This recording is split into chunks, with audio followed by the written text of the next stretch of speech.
Mas não é uma época que eu lembro assim com muito carinho, não. Acho que toda a minha vida, de toda a minha vida, acho que é o único tempo aí que eu não me recordo assim de tantas alegrias, né? Afinal de contas, você organiza um dos eventos mais históricos aqui do Brasil, que tem uma representatividade mundial, que é o Jogo das Estrelas, né? Esse ano completa 20 anos, nós vamos falar um pouquinho sobre isso.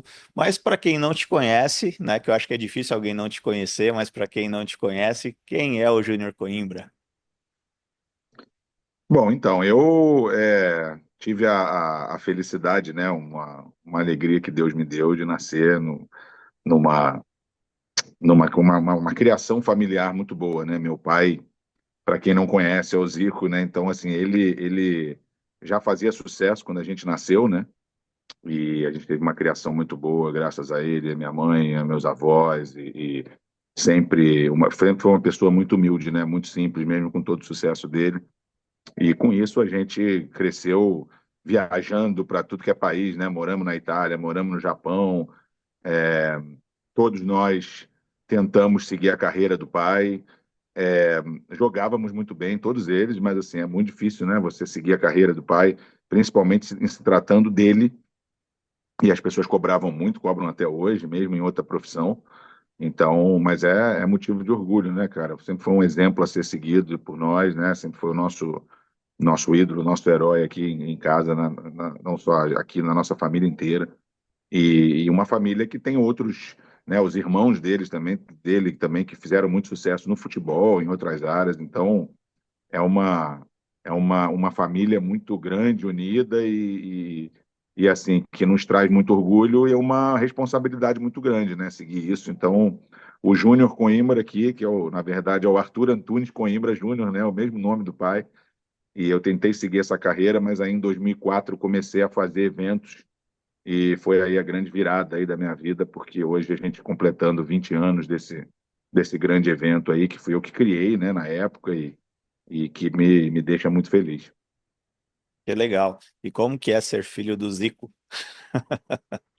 Essa é uma pergunta boa. É uma pergunta que todo mundo faz, né? É assim, a gente desde pequeno já entende bem o que ele significa, né? O que ele significava. Os netos hoje em dia já crescem, já sabem na hora, né? Por que o vovô aparece em tudo que é lugar? Por que ele está na televisão? Por que as pessoas tiram foto? Então, rapidamente você já sabe que você está vivendo num mundo um pouco diferente das pessoas normais, né? Então, a gente sempre soube disso, sempre foi uma. Essa palavra eu uso muito orgulho, né? Mas é que é realmente uma coisa tudo que ele significa, o exemplo que ele foi a vida inteira, que ele continua sendo, né? As pessoas reconhecem ele por tudo que ele fez, né? Mas muito mais pelo que ele é, né? Pelo que ele representa para as pessoas. A idolatria dele não é à toa. Então a gente desde novo já sabia disso e ser filho dele é isso, é motivo de orgulho, é uma responsabilidade grande, são coisas que a gente consegue pegar dele, né? Isso tudo, o respeito às pessoas, a humildade, a dedicação dele, que sempre foi uma coisa invejável, né? Então, essas coisas a gente traz para nossa vida. Eu falo por mim, né? Tento sempre seguir o exemplo dele e com isso a gente consegue grandes coisas. Eu acho que eu acho que Deus ajuda os humildes. Então, eu acho que ele sempre foi um exemplo disso. Tem um tema que a gente discute bastante aqui com os nossos convidados, que é justamente isso, a importância da infância e principalmente quem tem pais ali que acabam tendo sucesso nas suas respectivas áreas. Normalmente existe uma pressão, né, para seguir os passos dos pais, seja ele um empreendedor, um empresário, se tem um próprio Sim. negócio, né? Como foi isso para você? Você teve isso? O seu pai quis muito que todos vocês fossem para esse caminho do futebol, ou vocês sempre tiveram muita liberdade para escolher o que vocês queriam? Não, sempre tivemos muita liberdade. Ele sempre fez questão de dizer isso, né? Não importa o que vocês escolham para fazer da vida, mas se vocês escolhem seja lá o que vocês escolherem, que vocês façam com dedicação, né? Com respeito àquilo que vocês estão fazendo, entendeu? Então, eu acho que é isso. A gente sempre teve uma liberdade muito grande. Ele é um cara ele sempre cobrou muito, ele cobra muito da gente, porque ele sempre foi assim, foi a educação dele, né? Meu avô era português, veio muito novo para o Brasil, né? Então ele tinha era uma infância uma rígida, né? educação muito rígida. Inclusive meu pai e os irmãos mais velhos tinham que proteger ele do pai, porque o pai quando dava bronca e tudo. Então assim, ele sempre foi muito assim, ele sempre cobrou muito, porque foi a maneira que ele foi criado, a maneira que ele conseguiu tudo que ele conseguiu foi graças a essa dedicação dele. Eu acho que algumas pessoas, eu acho que não valorizam isso, sabe?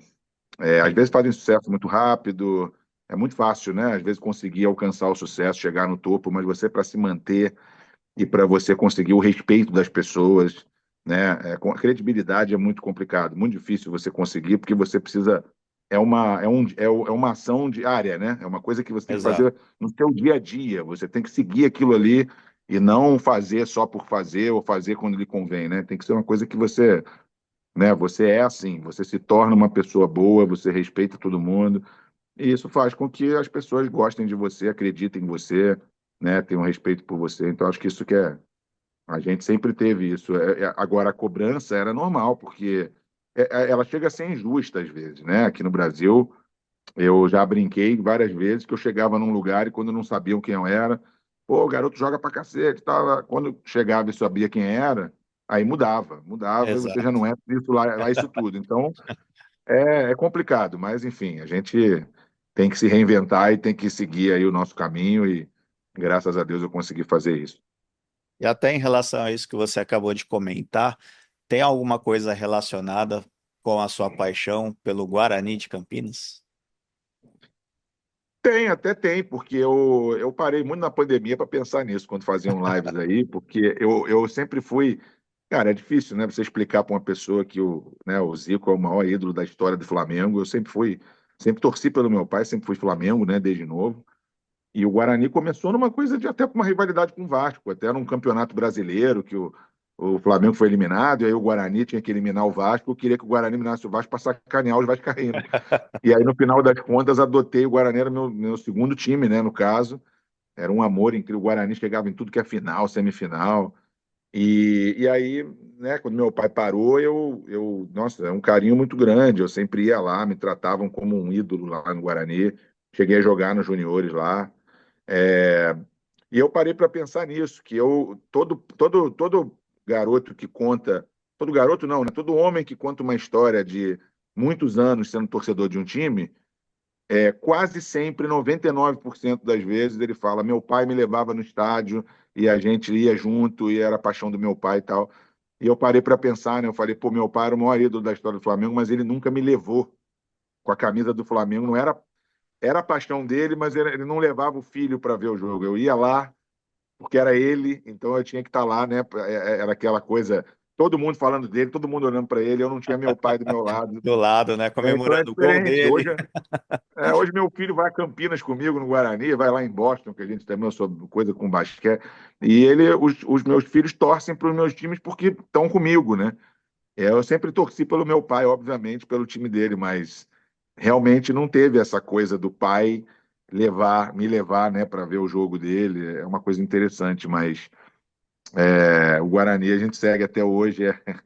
O Guarani caiu muito de produção nos últimos anos, né? Infelizmente, por falta de investimento e tudo, mas é um amor que continua firme. Aí sempre que eu posso, eu tô lá e, enfim. E é verdade que você já foi convidado para ser dirigente lá no Guarani? Fui convidado na época para ser diretor de futebol. Foi um convite, assim, era uma proposta até boa, mas assim, eu não gosto de mexer nessas coisas. Eu acho que tudo que eu posso ajudar o clube, né, como um embaixador, ou com contatos, ou com tudo que eu posso fazer com a minha presença, eu faço, mas é muito complicado, né? O torcedor, quando você assume um cargo e aí ele depende de resultado, futebol é isso, né? Você pode estar fazendo um trabalho bom e aí se o time não ganha, começam a culpar alguém, aí eu acho muito complicado. Eu acho que para aceitar uma coisa como essa, tinha que ser uma coisa muito, com uma base muito boa, né? Com pessoas ali ao redor que pudessem dar um bom respaldo. E muita gente pede até hoje para mim, para o Amoroso especialmente, para a gente poder fazer uma chapa para ser presidente, vice-presidente, tudo. Mas é complicado, acho que envolve muita coisa. E muitos desses ídolos, né, ex-ídolos do Guarani também, muitos eles estão sempre com outras coisas, o Careca, o neto, seja lá quem for, né? Todo mundo tem a sua vida ali fora dali, então é muito complicado. Para aceitar uma coisa como essa, tinha que ser Uma um dedicação grupo quase muito bom. exclusiva, né, também. É, exatamente, é isso, é isso. E o futebol, você sabe, presidente, vice-presidente, por exemplo, não recebem, né? Então, assim, Exato. eles muitas vezes têm outra função e aí tem que se dedicar também ao clube. Então, complicado, bem complicado. E você foi com quantos anos que você foi morar no Japão? Que seu pai foi lá para o Japão, seu pai foi, acho que, a figura principal que trouxe uma grande visibilidade para o futebol japonês, o Sim. desenvolvimento do futebol japonês. E você foi com quantos anos e como foi essa adaptação para um país totalmente diferente? No Japão, a gente foi em 92, né? 92, ele tinha saído do Ministério do Collor, né? Na época, ele tinha parado de jogar, assumiu um cargo em Brasília e depois saiu. E aí recebeu uma proposta grande, né, para ir para o Japão, voltar a jogar. Então ele meio que revolucionou lá, né? Profissionalizou, ajudou a profissionalizar o futebol no Japão. E nós fomos em 92, eu morava em Tóquio, a gente ia para a escola americana, né? Então foi lá que eu aprimorei meu inglês e comecei a falar mesmo bem, muito bem, né? Porque a gente só falava inglês lá. E eu fiquei lá de 92 a 94. Depois, muitos anos depois, em 2003, eu voltei para jogar lá, né? Eu joguei profissionalmente no Japão, na segunda divisão, numa época que o Japão tava um boom no Japão, né? Então, você vê, na segunda divisão jogava César Sampaio, jogava Marcelo Ramos, jogava Robert, Beto, Bentinho, muito jogador famoso. Então, eram públicos, né, muito altos e tal, muito grandes. Então, era um boom, né, nessa época do Japão, em 2003.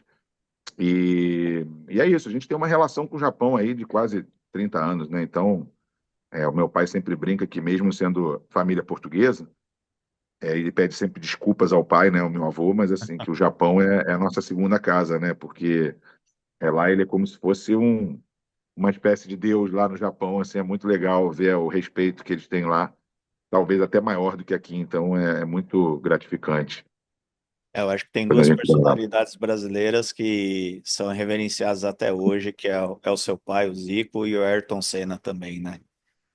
Concordo, concordo. É que é uma idolatria assim acima do bem e do mal, né? Parece. É uma coisa meio. É, é incrível. Eu lembro que em 2014, quando ele foi homenageado pela Imperatriz Leopoldinense aqui na Escola de Samba, e foi uma coisa assim impressionante ver o carinho, o amor das pessoas, né? A áurea dele, né? Quando chega nos lugares. Então, é bem isso mesmo. Idolatria não é só uma coisa de que o cara jogou pra caramba, né? Fez gol e tal, né? O ídolo, quando é um ídolo acima do bem e do mal, é uma coisa muito pelo caráter dele, pelo que ele foi como homem, né? Eu acho que, né? Como pessoa, né? No caso. Então, acho que ele e o Senna são dois exemplos muito bons aí disso. E aí você comentou também que você começou a jogar futebol nas categorias de base do Guarani, foi isso? Não, já jogava aqui no Rio, né? Comecei aqui no Rio, depois eu fui para o Guarani quando eu tinha 17, 18 anos. Fiquei lá quase um ano, depois eu voltei para o Fluminense aqui, né? Acabei indo para o Junior do Fluminense. E depois a gente teve o CFZ, que a gente criou o CFZ. E aí eu comecei a jogar lá também. A gente jogou a terceira divisão do Rio, depois a segunda do Rio. Não conseguimos subir, aí depois eu fui para o Japão em 2003. Mas não é uma época que eu lembro assim com muito carinho, não. Acho que de toda a minha vida, acho que é o único tempo aí que eu não me recordo assim de tantas alegrias, né? Porque por causa disso, era uma cobrança muito grande, era uma cobrança diária, era muita injustiça que se fazia com a gente, não só comigo, com outros também, que às vezes até era a coisa ao contrário, né? Quem tinha uma condição financeira melhor, ou tinha um nome, eles não gostavam e achavam que estava tirando o espaço de alguém mais humilde. Isso era uma coisa meio assim, que não dá muito para entender, mas assim, enfim, faz parte.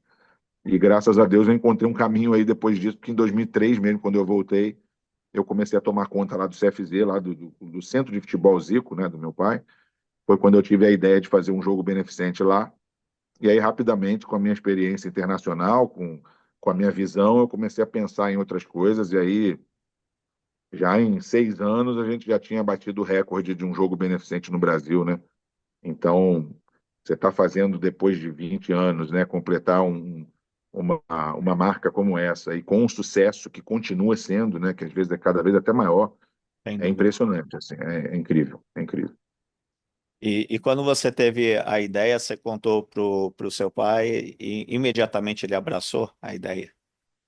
Sim, porque a gente tinha muito contato com muitos jogadores, né, naturalmente e tal, mas foi uma coisa pequena, era uma coisa de a gente fazer ali no CFZ e tal, e eu lembro que eram tipo 800, 900 pessoas assistindo numa noite chuvosa no Rio, conseguimos, né, que a Sport TV transmitisse e tal, e eu lembro dos jogadores assim, o Renato Gaúcho, o Júnior, todos eles carregando quilo de alimento na época e tal, né, o Leonardo.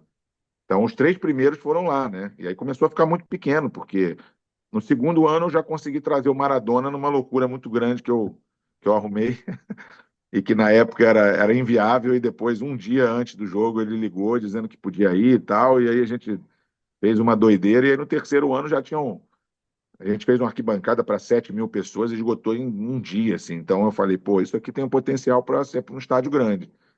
E quando eu fui levar para o Maracanã, meu pai também disse que eu era maluco, que não tinha condição, que ia ter 15.000 pessoas e tal. Eu falei, não, deixa comigo. E foram 40 naquele ano. E já no sexto ano, que foi o terceiro no Maracanã, foram 72.000. Então, para você ver como a gente aprendeu meio que. O pessoal brinca até que devo ser autodidata, sei lá, que eu fui aprendendo, fui pegando a minha equipe, falando, vamos aprender com a prática, né? Fazendo. Então, hoje a gente aí está com uma experiência muito grande, tanto é que a Globo nos contratou aí, nos convidou, né, para fazer a parceria. Em maio nós fizemos o futebol solidário, né, em prol do Rio Grande do Sul. As Depois em enchentes, outubro né? fizemos isso, e depois em outubro agora fizemos o Criança Esperança para a Globo, entendeu? Foi De novo, né? Então transmitido com a minha equipe no Huck, né? foi lá no. Oi? Foi transmitido no Luciano Huck esse jogo ou não? Esse é o de maio, de maio. De O maio. dia, foi no Domingão do Rio, do Ah, Hulk. E em outubro agora fizemos o Criança Esperança, que teve o show da Xuxa no intervalo e tudo. E eu e a minha equipe do Jogo das Estrelas organizando. Então você vê que como que a gente cresceu, né, de 2004 para cá. Então é gratificante, é um motivo de muita felicidade, de orgulho, e a gente quer fazer cada vez mais eventos aí, né? Então, e nesses 20 anos de história do Jogo das Estrelas, alguma surpresa especial para esse ano? temos algumas surpresas. Eu não posso ser injusto e não posso falar ainda, porque a gente tem um público que fica esperando lá no Twitter, no Instagram e tal, para que eu anuncie. Muitos ainda estão em negociação, porque é difícil, né? É uma data muito complicada. 28 de dezembro, seja 27 ou 28, é muito complicado. Os jogadores que jogaram o Campeonato Brasileiro, por exemplo, eles têm um ano muito longo, muito desgastante, então querem viajar com a família. Muitos viajam e passam até o ano novo, alguns voltam antes, então tem a possibilidade de vir. Os estrangeiros estão em algumas ligas da Europa, né, não param. Outras param naquele tempinho ali do Natal, Ano Novo, mas é o tempinho que ele tem para ficar com a família. Então é difícil pegar um avião e vir para cá, e de graça, né, para poder fazer uma participação no nosso evento. Então é uma data complicada, a gente sabe disso. Mas é também o segredo do sucesso do jogo, que foi uma coisa que a gente fez, meio que a gente substituiu meio que o Papai Noel no Maracanã, na época que tinha isso, né? Então, você vê a cidade do Rio de Janeiro, ela é meio única, assim, porque ela é a única que o ano inteiro tem turista. Chega no final do ano, parece que tem mais turista ainda. É A verdade. cidade fica abarrotada. Então, as agências de turismo colocam o nosso evento nos pacotes de turismo, né? Então, e o público do futebol, às vezes, está há 20 dias sem ver futebol. Você vê, nós estamos agora a 19 dias do jogo e o brasileiro acabou ontem, então imagina, chegando lá, o pessoal está com fome, né, com sede de futebol. E nada melhor que um palco como o Maracanã para um jogo desses. Então, é o segredo do sucesso, mas a gente sabe que é difícil. Então, eu tenho mais de 30 confirmados já, mas é aquilo: alguns chegam na hora, na última semana, dizem que não podem mais ir. Outros que disseram não acabam ficando disponíveis, falam, pô, mudei minha data. Outros que nem estavam no radar aparecem. Então, é um trabalho, é um super trabalho que tem que ser feito aqui A- diário, Até o último né? minuto, né? Tempo que eu- Esse tempo que eu estou aqui gravando com você, eu estou vendo o WhatsApp aqui, fica bombando, é fogo. É difícil, mas a gente espera aí em breve anunciar muitos craques aí. Ah, mas é uma bela atração poder passear no Rio de Janeiro no final do ano, Não é? ainda poder curtir o Maracanã, matar a saudade do futebol e vendo todas essas estrelas, sem dúvida nenhuma, é um passeio imperdível, né? Para Não, toda a é um família. evento. É um evento, primeiro que o jogo principal, ele é um encontro de gerações, né? Ele é como se fosse Uhum. um, pro torcedor de futebol, ele é como se fosse o meu sócio brinca com isso, é um palco dos sonhos ali, né? Você está vendo gerações do meu pai, do Júnior, que são antigos, né? Quando um cara mais recente, como sei lá, o Petkovic, o Djalminha, o sabe, os caras mais, né, de agora, daqui a pouco você pega os caras do futuro, como o Endrick que foi no jogo, o Vinícius Júnior, o Paquetá, então você tem ali craques de diferentes gerações, né? E aí, se não bastasse isso, você tem um jogo de artistas antes, que a gente não mistura artista com jogador. Então você chega lá, tem cantor, tem ator, tem influência, tem de tudo. Então tem um público grande que chega lá mais cedo para ver esses artistas e como eles estão entre eles. Então, é uma coisa diferente, né? Um outro público que vem, que gosta, faz uma festa danada. A gente sempre tem um show ali entre um jogo e outro, que a gente já trouxe o irmão do Michael Jackson, já trouxemos a Vanessa da Mata, o Diogo Nogueira. Então, é um grande evento, sabe? Que envolve muita coisa, o pessoal gosta, chega lá 4 horas antes do jogo principal e se diverte muito. Então, é um evento que já virou um marco aqui do Rio de Janeiro e do futebol brasileiro.